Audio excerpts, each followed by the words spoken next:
এই গরমের সময়ও মহিলাটাকে যখন বাড়ির লোক এমার্জেন্সিতে নিয়ে আসেন তখন তার গায়ে পুরো কম্বল জড়ানো। তা সত্ত্বেও ওনার নাকি খুব ঠান্ডা লাগছে, গায়ে হাত দিয়ে দেখি শরীর পুরো ঠান্ডা, মুখ আর পা দুটো ফুলে গেছে আর উনি খুবই ধীরে ধীরে শ্বাস প্রশ্বাস নিচ্ছেন। পালস রেট চেক করে দেখি 50-এর মতো, ব্লাড প্রেশারও অনেকটা কম। অক্সিজেন স্যাচুরেশন কমতে থাকায় পেশেন্টকে অক্সিজেন সাপোর্টে লাগানো হয়, সাথে সাথে পেশেন্টকে আইসিইউতে অ্যাডমিট করে নেওয়া হয়।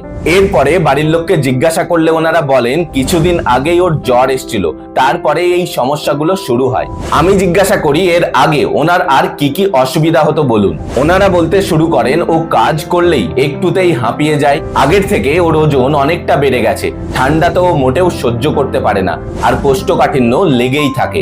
মাঝে মধ্যে ওর মুখটা নাকি একটু ফুলতো, আর বেশিরভাগ সময় ওর মন মেজাজ খারাপই থাকে, আর কয়েকদিন ধরে নাকি খুব হেয়ার ফল হচ্ছিল।